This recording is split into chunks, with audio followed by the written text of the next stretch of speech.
Hello and welcome to my course, Small Flowers Spring Edition. Let's have a closer look at what's in it, shall we?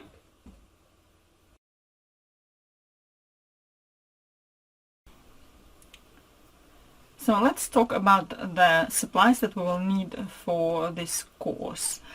First of all, I would like to talk about the fabrics. Well, we have several flowers here.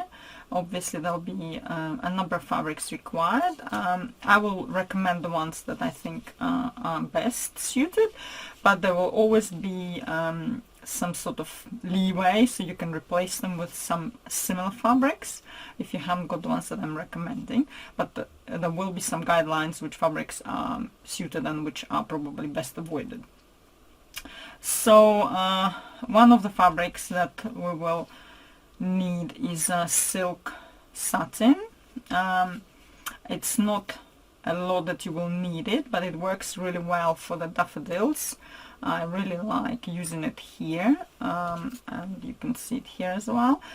It's nice, has a very nice shine. It's like almost like pearlescent, and it works really well. It's very delicate, and it can be pricey, but here we really need a very small amount, but it works really well. If you haven't got a silk satin, you can try and use a rayon satin. Here I have an extra shiny one. It's thicker, so probably would be a little bit more difficult to work with for the petals, but it will work well for the leaves, either this one or just the rayon satin, another one that I offer as well. It has also a shiny, smooth, but less shiny surface than the extra shiny one. So these both either of are suitable for all the foliage in this course, either for the muscari, the daffodils, or the snowdrops. So we'll need quite a bit of that. Then also, this is a thin backing fabric in rayon.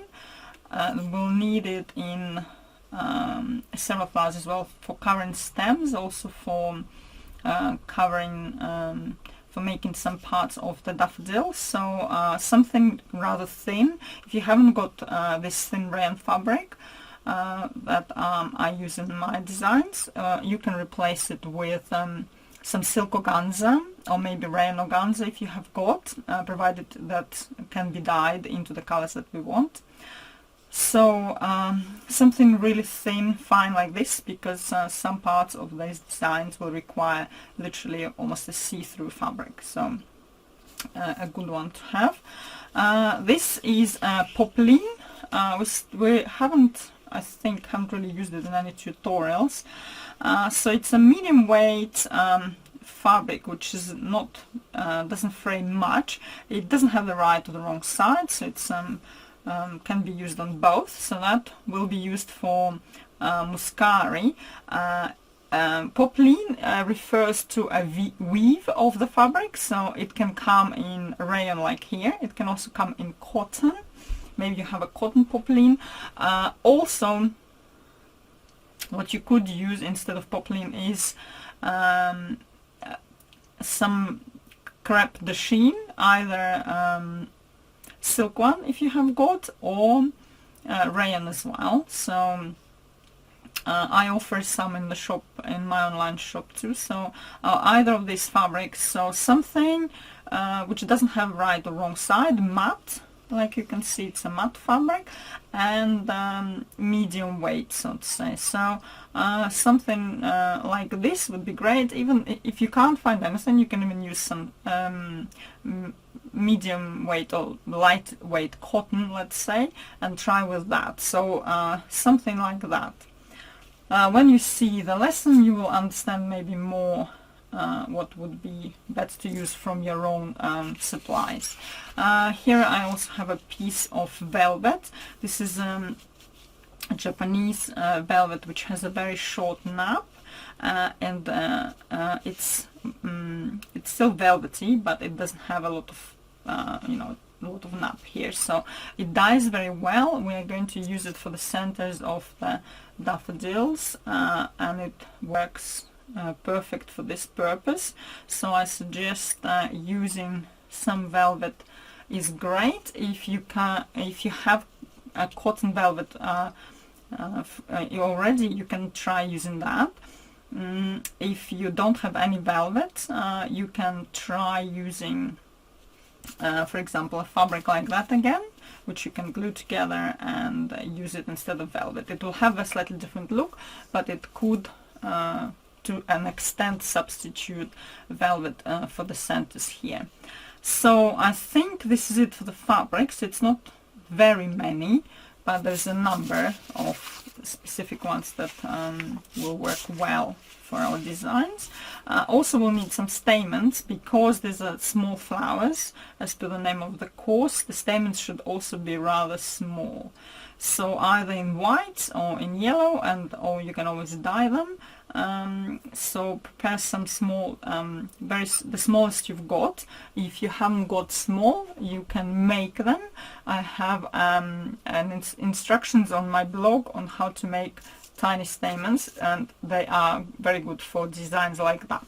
Also, what will be helpful is some ribbons. I have a thin rice paper ribbon here. This will help add thickness to some stems. It's not required, but it makes your life very easy. Otherwise you can use crepe paper, or even use some thin napkins instead. Also thin rayon ribbons or silks. Well, silk is more expensive, so rayon works really well here. In white, or if you have green as well, can work. Also the white one can be dyed in any other color, so they're just easier to use. If you haven't got the ribbons, you can just dye these thin rayon fabric instead, and use it as you would use the ribbon. Also, as a bonus, last but not least, we're going to be making this Plum Blossom.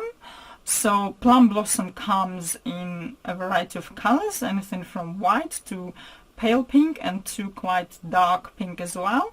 I've made it in white with just a tiny touch of pink to go with my white theme, and as the branches and the calyxes come in quite dark sort of plum color on the young shoots. So this is going to be a bonus for those who have completed all the main designs and submitted them as a picture.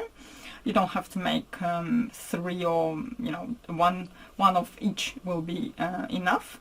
But this is an extra bonus to this tutorial. So this is another kind of a small flower based on your knowledge making the plum, this plum blossom. You can make a lot of other blossoms like cherry blossom or almond blossom, and they are great for spring designs, especially spring bridal designs, wedding designs in general, etc. So quite a nice one, fiddly, but most of the designs in this course are quite patience testing, I must say.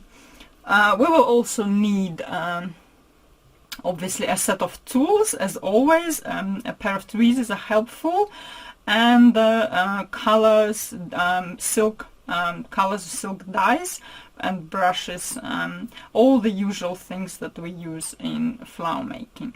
So once you've got everything, you're ready to start and watch your first lesson. Spring, here we come.